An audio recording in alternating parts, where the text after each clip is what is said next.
Seorang gadis miskin berjalan dengan keranjang rotan, menjajakan kue di tengah bau sampah dan lelah kehidupan. Tapi hari itu, satu tindakan kecil mengubah takdirnya selamanya. Siapa pria asing itu? Sebelum mulai, jangan lupa untuk tekan tombol like, comment, dan subscribe. Ikuti ceritaku sampai akhir, dan tulis di kolom komentar dari kota mana sahabat menonton. Aku ingin tahu, sejauh mana kisah ini telah sampai. Udara pagi di pinggiran kota itu lembab dan berat. Kabut tipis menggantung di antara tumpukan seng, membawa aroma campuran antara tanah basah dan asap pembakaran sampah yang masih mengepul dari semalam. Langit masih abu-abu pucat, seolah enggan benar-benar pagi. Di tengah jalan tanah yang becek dan berbatu, seorang gadis muda berjalan pelan tapi pasti, membawa sebuah keranjang rotan tua di lengannya. Gadis itu bernama Naya. Tubuh Naya kecil, tapi langkahnya tegap. Kulitnya sawo matang. Wajahnya sederhana namun matanya menyala tenang.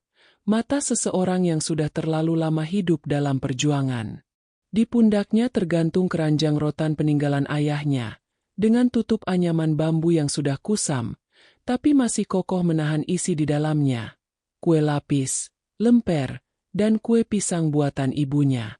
Bagi Naya, keranjang itu bukan sekadar wadah dagangan. Ia adalah kenangan sekaligus janji yang ia buat diam-diam di hati kecilnya, bahwa ia akan meneruskan langkah ayahnya yang dulu berjualan di tempat ini sebelum penyakit mengambil hidupnya. Bu, Naya berangkat dulu ya. Kalau cepat habis, Naya pulang lebih awal, katanya sambil mengenakan sandal jepit usang berwarna hijau pudar. Ibunya, yang tengah mengaduk adonan kue di dapur kontrakan sempit, menjawab lembut. Hati-hati, Nak. Jangan lupa sarapan dulu biar nggak pusing di jalan. Naya hanya tersenyum kecil. Nanti di sana aja, Bu. Biasanya ada yang kasih air hangat. Perjalanan menuju tempat pembuangan akhir memang tidak pernah mudah. Jalan tanah yang dilewatinya penuh lubang, kadang bercampur potongan kaca dan logam sisa. Tapi bagi Naya, semua itu sudah seperti bagian dari kehidupannya. Di sepanjang jalan, beberapa orang menyapanya. Ada pemulung yang mengangkat karung di punggung. Ada ibu-ibu penjual minuman yang mengelap meja dagangannya. Ada yang menegur dengan ramah. Ada pula yang hanya menatap tanpa kata. Tapi Naya selalu membalas dengan senyum. Karena baginya semua orang di sana sedang berjuang dengan caranya masing-masing. Ketika tiba di area utama, aroma menyengat langsung menyerang hidung. Asap tipis mengepul dari gunungan sampah yang baru saja diturunkan truk. Di antara kabut dan bau itu, para pemulung bergerak cepat, memilah, mengikat, mengangkat. Dunia kecil yang tak pernah benar-benar sepi. Naya sudah dikenal di sana. Setiap pagi, suara lembutnya menjadi bagian dari rutinitas tempat itu. Pagi, Naya, kue lapisnya masih ada? Teriak seorang ibu tua dari kejauhan. Masih, Bu. Baru matang, masih hangat.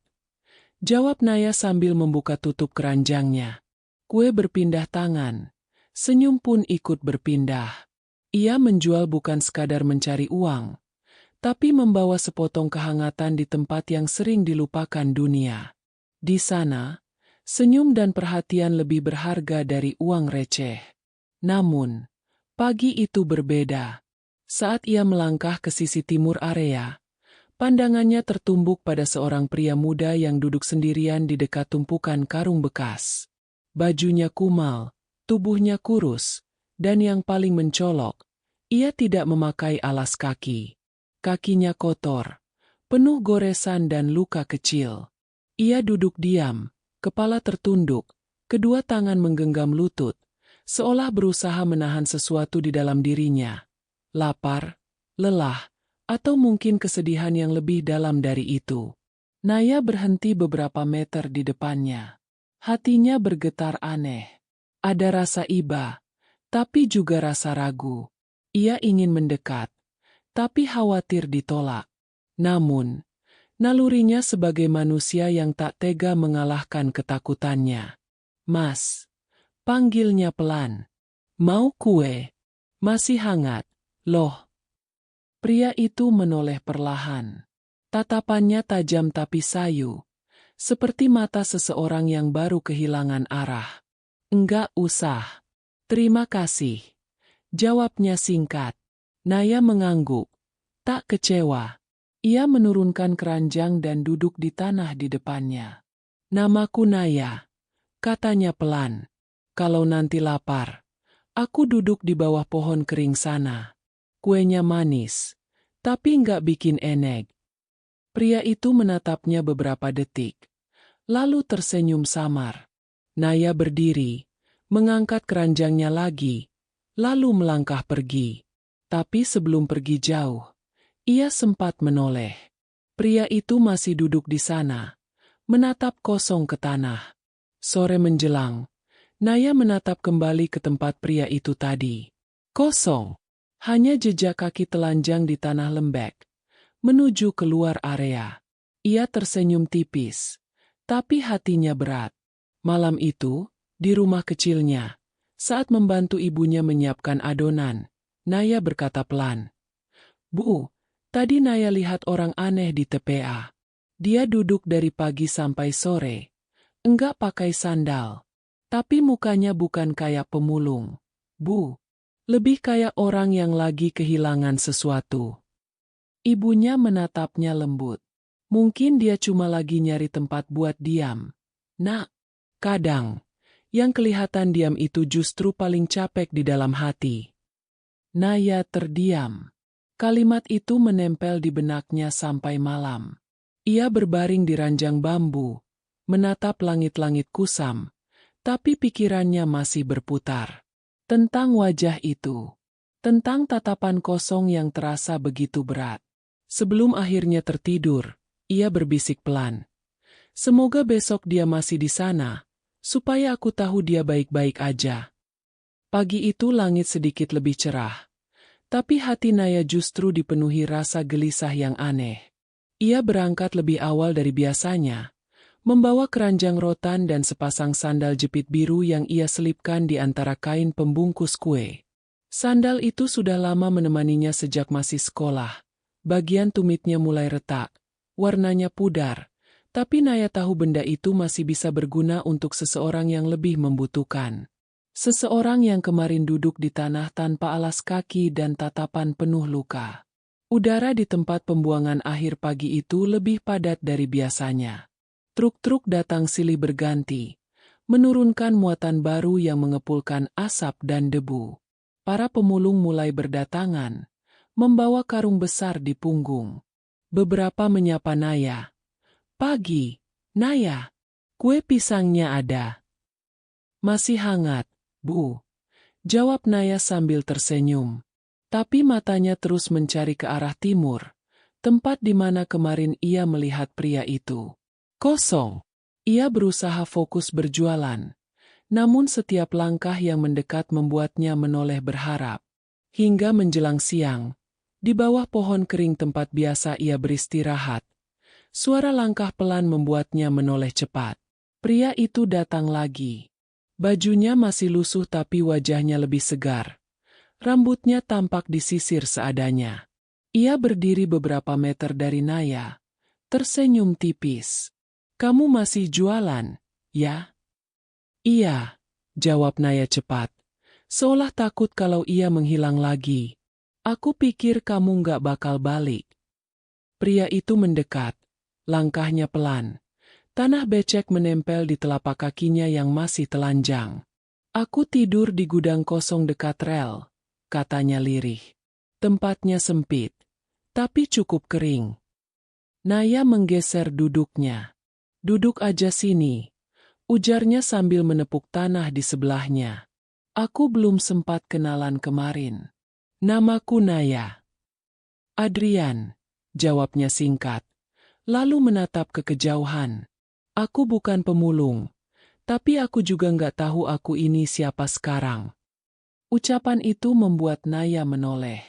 Ada sesuatu dalam suara Adrian, campuran antara kehilangan dan kebingungan yang dalam. Aku nggak peduli kamu siapa, kata Naya akhirnya. Yang aku tahu, kamu pasti capek, dan kaki kamu luka-luka. Adrian menunduk, menatap kakinya sendiri yang kotor. Dulu aku punya sandal, katanya pelan. Tapi aku buang. Kenapa? Tanya Naya. Karena aku pengen tahu gimana rasanya kehilangan sesuatu yang kelihatannya sepele. Biar aku bisa lebih ngerti rasanya jadi manusia. Naya tak menjawab. Ia hanya menatap pria itu lama, mencoba memahami kedalaman dari kata-kata yang sederhana tapi jujur itu. Lalu ia membuka keranjangnya, mengeluarkan sebungkus kue pisang dan menyodorkannya. Kalau gitu makan ini dulu. Aku traktir. Nggak usah bayar. Kamu bisa balikin nanti kalau udah punya uang. Adrian menatapnya sebentar, lalu menerima bungkusan itu dengan ragu. Senyum kecil muncul di wajahnya. Senyum pertama yang benar-benar utuh. Hari itu mereka menghabiskan waktu lebih lama dari biasanya. Bukan untuk bicara banyak, tapi untuk diam bersama. Kadang diam adalah cara paling dalam untuk saling mengerti. Sebelum sore, Naya menyerahkan sandal jepit biru itu. Ini buat kamu, katanya pelan. Sedikit kekecilan sih, tapi bisa buat jalan. Adrian menatap sandal itu lama sebelum memakainya. Dulu aku bisa beli 10 pasang sepatu dalam sehari, katanya lirih. Tapi sekarang sandal ini rasanya paling berharga. Naya tersenyum. Karena bukan soal mahalnya. Tapi siapa yang ngasih, kan? Adrian menatapnya. Lalu tertawa kecil untuk pertama kalinya. Kamu aneh. Syukurlah, jawab Naya sambil tersenyum lebar. Namun ketenangan itu tak berlangsung lama. Tiba-tiba, suara bentakan keras terdengar dari arah barat. Seorang pria tua memarahi pemulung yang salah mengambil barang. Orang-orang menoleh. Adrian tampak gelisah. Ia berdiri buru-buru. Langkahnya ragu. Aku harus pergi, katanya cepat. Naya refleks berdiri. Tunggu, kamu mau kemana? Adrian tak menjawab. Ia hanya menatapnya sejenak. Lalu berlari kecil menjauh. Dari kejauhan, Naya melihat punggungnya menghilang di balik tumpukan sampah. Keesokan paginya, Naya kembali. Namun Adrian tak muncul. Hari kedua pun begitu. Hingga hari ketiga, saat Naya hendak pulang, matanya menangkap sesuatu di bawah batu besar dekat pohon kering. Secari kertas lusuh terlipat rapi. Ia membuka dengan hati berdebar. Tulisan tangan di atasnya membuat matanya memanas. Naya, maaf. Aku belum bisa kembali hari ini. Tapi aku tidak pergi. Aku hanya menepi sebentar. Tolong jaga sandal itu. Itu satu-satunya yang benar-benar berarti buatku. Adrian. Naya menggenggam kertas itu erat-erat. Matanya basah, tapi bibirnya tersenyum. Ia tak tahu apa yang sedang terjadi dalam hidup pria itu. Tapi ia tahu satu hal, bahwa kebaikan kecil yang ia berikan sudah menyalakan sesuatu dalam hati seseorang yang hampir padam. Namun di kejauhan, sebuah mobil hitam berhenti diam di tepi jalan dekat area pembuangan. Dari balik kaca gelapnya, seseorang menatap langkah Naya yang perlahan menjauh membawa keranjang rotan dan secarik surat di tangannya. Angin sore berembus pelan, membawa bau tanah dan debu, seolah menyimpan rahasia tentang dua jiwa yang kini terhubung oleh sesuatu yang belum bisa mereka pahami, ketulusan. 3 hari setelah menemukan surat di bawah batu itu, hati Naya terus berdebar setiap kali melangkah ke arah tempat pembuangan. Namun, tak seperti biasanya, pagi itu udara terasa lebih sejuk dan langit lebih biru. Entah firasat atau kebetulan, tapi di dadanya tumbuh rasa yakin bahwa hari ini ia akan melihat Adrian lagi. Dan benar, saat matahari baru setinggi pohon kelapa, Dari balik tumpukan karung bekas muncul sosok yang ia kenal. Adrian. Kini penampilannya berbeda. Bajunya bersih, rambutnya rapi, bahkan aroma sabun samar tercium. Tapi yang paling penting, ia datang memakai sandal biru yang dulu diberikan Naya. Sandal itu kini kotor, tapi terlihat pas di kakinya. "Kamu datang lagi," ucap Naya dengan suara bergetar. Adrian tersenyum. "Aku janji sama diriku sendiri, kalau kamu masih di sini, aku bakal nyapa duluan." Mereka duduk di bawah pohon kering yang sama. Di sela-sela angin dan aroma sampah, percakapan kecil tumbuh menjadi kisah yang hangat. Adrian bercerita sedikit tentang dirinya. Ia tumbuh di keluarga berada, tapi kesepian. Rumah besar dengan dinding marmer tak pernah terasa seperti rumah. "Ayahku sibuk, ibuku selalu pergi menghadiri acara sosial. Aku tumbuh di antara kemewahan, tapi nggak punya siapapun yang benar-benar mendengarkan," katanya pelan. Naya hanya diam, mendengarkan dengan sepenuh hati. "Jadi kamu pergi dari rumah?" Adrian mengangguk. "Aku ingin tahu bagaimana rasanya hidup tanpa nama besar. Aku ingin tahu rasanya lapar, haus, ditolak, dan diterima tanpa pamrih. Aku ingin tahu apa artinya manusia tanpa status." Naya menatapnya dengan campuran kagum dan iba. "Dan kamu nemuin jawabannya?" Adrian menatap mata Naya dalam-dalam. "Belum. Tapi kamu ngingetin aku pada sesuatu yang hilang, ketulusan." Hening sejenak. Hanya suara burung dan gesekan plastik yang menari tertiup angin. Sore itu mereka makan kue pisang bersama di bawah pohon. Tak ada kata cinta, tapi keheningan di antara mereka cukup berbicara. Hingga tiba-tiba, suara mesin mobil terdengar dari kejauhan. Sebuah mobil hitam berhenti di tepi jalan. Seorang pria tua berpakaian rapi turun, menatap langsung ke arah mereka. Wajah Adrian langsung berubah tegang. "Itu Pak Surya," bisiknya. "Sopir keluarga kami." Pak Surya melangkah mendekat. Nadanya sopan tapi tegas. "Tuan muda, ibu Anda mencari Anda. Tolong ikut saya pulang. Sekarang." Naya menatap Adrian dengan bingung. "Aku harus pergi dulu," katanya lirih. "Tapi kali ini bukan untuk lari, Naya. Aku cuma perlu membereskan sesuatu." Naya hanya mengangguk, menahan perasaan yang tiba-tiba terasa berat di dadanya. Sebelum masuk ke mobil, Adrian menatapnya lama. "Aku janji, kalau semua ini beres, aku balik ke sini. Tunggu aku, ya." Mobil itu berlalu, meninggalkan debu di udara dan hati yang separuh kosong. Beberapa hari berlalu tanpa kabar.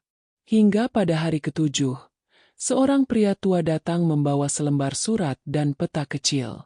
"Naya, kalau kamu masih percaya, datanglah ke tempat ini. Aku ingin bicara jujur. Adrian." Naya menatap alamat di bawahnya. Jalan Mahendra Raya nomor 8. Alamat yang hanya ia dengar di berita atau majalah.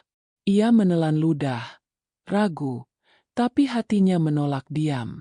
Keesokan paginya ia berangkat, berjalan kaki jauh, lalu menumpang angkot. Perjalanan panjang membawanya ke depan gerbang besar berwarna hitam, tinggi dan kokoh, dengan taman luas di baliknya. Dunia yang benar-benar berbeda dari miliknya. Seorang penjaga membuka pintu setelah menerima panggilan. "Silakan masuk, Mbak. Tuan muda sudah menunggu." Naya melangkah pelan. Jantungnya berdetak tak karuan. Di depan pintu rumah besar itu, Adrian sudah berdiri, mengenakan kemeja putih dan senyum yang sama seperti pertama kali ia temui di TPA. "Kamu datang," katanya pelan. Naya menatapnya. "Aku datang bukan buat cari penjelasan, tapi karena aku percaya." Adrian mengajaknya masuk. Di ruang tamu megah itu, beberapa orang berdiri, wanita elegan dengan tatapan tajam, pria berjas, dan seorang dokter keluarga. Naya menunduk sopan. Wanita itu, Bu Ratna, Ibu Adrian, menatapnya lama. Jadi ini gadis yang mengajarkan anak saya tentang ketulusan. Naya menatap balik. Suaranya tenang. Saya tidak mengajarkan apa-apa, Bu. Saya cuma berusaha jujur. Bu Ratna diam sejenak, lalu mengangguk kecil. Kadang yang paling sederhana, justru yang paling tulus. Setelah pertemuan singkat itu, Adrian membawa Naya ke taman belakang. Ia mengeluarkan kotak kecil berbalut bludru hitam, membuka perlahan. Di dalamnya sebuah cincin sederhana dengan permata kecil berkilau lembut. Aku nggak akan bilang ini lamaran, katanya dengan suara bergetar. Aku tahu semua ini terlalu cepat. Tapi aku pengin kamu tahu, aku serius.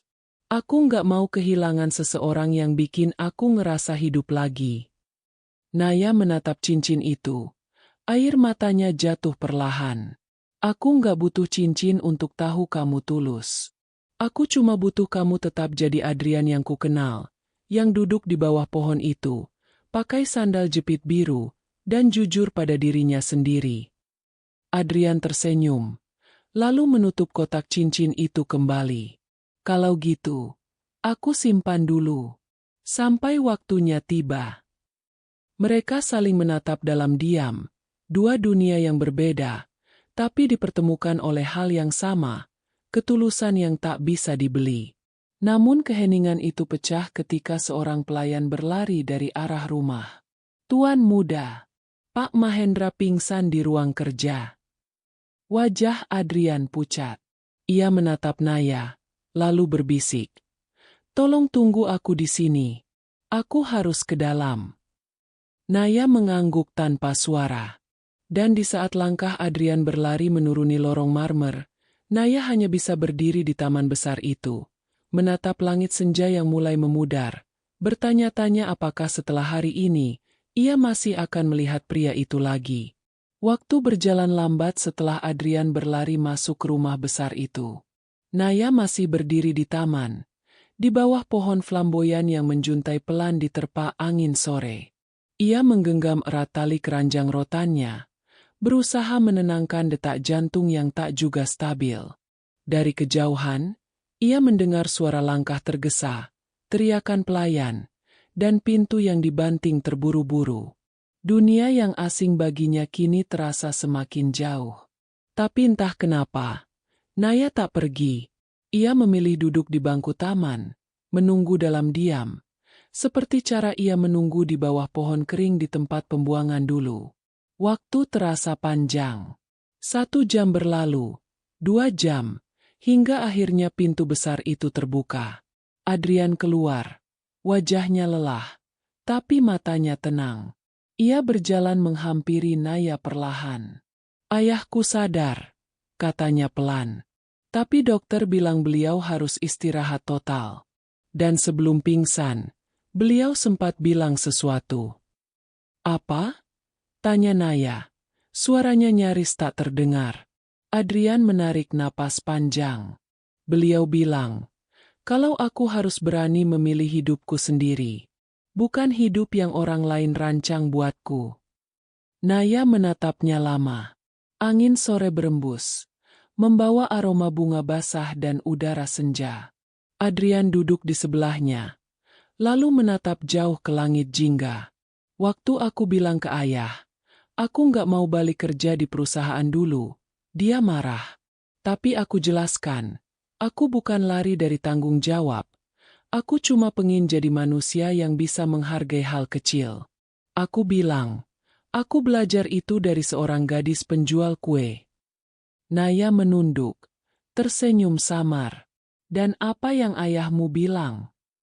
Dia diam lama, jawab Adrian. Lalu bilang, kalau gadis itu pantas dikenal oleh keluarga ini.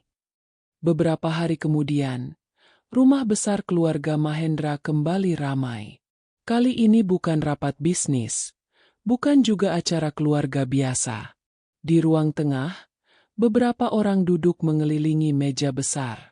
Di atasnya tergeletak sebuah amplop putih, dokumen yang konon menyimpan rahasia keluarga. Rumor yang sempat membuat Naya takut, tentang kemungkinan bahwa hubungan antara dirinya dan Adrian lebih rumit dari yang terlihat. Semua mata tertuju pada Adrian saat ia membuka amplop itu. Tangannya sedikit bergetar, tapi suaranya mantap. Hasil ini menunjukkan, katanya, bahwa aku dan Naya tidak memiliki hubungan darah. Ada kesalahan lama di catatan keluarga. Surat yang dulu beredar ternyata bukan milik ayahku, tapi milik pamannya. Ruangan hening seketika. Lalu terdengar helaan napas lega dari beberapa orang. Naya memejamkan mata. Air matanya mengalir tanpa bisa ditahan. Bukan karena sedih, tapi karena beban yang selama ini menggantung akhirnya terangkat. Adrian menatapnya. Matanya lembut. Jadi mulai hari ini, kamu bukan siapa-siapa dalam arsip keluarga kami, tapi kamu segala sesuatu dalam hidupku. Ia berjalan ke arah Naya, berlutut sederhana di hadapannya, lalu mengeluarkan kotak bludru hitam yang dulu sempat ia simpan. Kali ini ia membukanya, memperlihatkan cincin sederhana dengan permata kecil berkilau lembut. Naya, ucapnya, suaranya bergetar. Aku datang ke hidupmu tanpa nama, tanpa rencana, dan kamu tetap menerima aku. Kalau kamu bersedia, aku ingin kamu berjalan bersamaku. Bukan di atas karpet merah, tapi di jalan tanah. Jalan yang dulu membuat kita saling mengenal. Naya menatap cincin itu, lalu menatap Adrian. Air matanya jatuh satu-satu. Ia tersenyum melalui tangisnya. Aku nggak butuh cincin mewah, Adrian. Aku cuma butuh kamu tetap jadi dirimu sendiri. Yang jujur, dan yang nggak lupa dari mana semuanya dimulai. Adrian tersenyum lega. Ia mengambil tangannya. Dan kali ini Naya sendiri yang menyelipkan cincin itu di jarinya. Semua yang hadir bertepuk tangan pelan. Bukan tepuk tangan meriah seperti pesta, tapi tepuk tangan hangat, penuh keharuan. Beberapa hari kemudian, mereka membuat acara kecil di tempat yang dulu menjadi awal segalanya. Di pinggir tempat pembuangan akhir, di bawah pohon kering tempat Naya dan Adrian pertama kali berbincang panjang. Hari itu udara bersih. Matahari hangat, dan aroma tanah terasa lebih ramah dari biasanya. Para pemulung, anak-anak, dan pedagang kecil yang dulu mengenal Naya hadir dengan pakaian terbaik mereka. Tak ada dekorasi mewah, tak ada musik keras, hanya tawa, doa, dan rasa syukur. Adrian memberikan sebuah kotak kaca kecil kepada Naya. Di dalamnya, terbingkai rapi sepasang sandal jepit biru tua. Sandal yang dulu Naya berikan saat pertama kali mereka bertemu. Ini bukan hadiah biasa, kata Adrian di depan semua orang. Ini simbol dari awal yang sederhana, tapi paling jujur. Karena dari sepasang sandal inilah aku belajar apa arti manusia, apa arti pulang, dan apa arti cinta. Naya menggenggam tangannya erat, menatap mata pria yang kini bukan lagi asing baginya. Tapi rumah yang baru ia temukan. Semua ini bukan kebetulan, bisiknya. Adrian mengangguk, menatap langit senja yang berwarna keemasan. Bukan kebetulan. Ini takdir yang kita pilih. Dan di bawah cahaya sore yang lembut, di antara tumpukan sampah yang kini terasa seperti taman kenangan, dua hati yang dulu datang dari dunia yang berbeda kini berdiri sejajar. Tak mewah, tak megah, tapi penuh makna. Karena pada akhirnya, cinta bukan tentang apa yang kita punya, tapi siapa yang tetap tinggal, bahkan ketika semua yang kita punya hilang.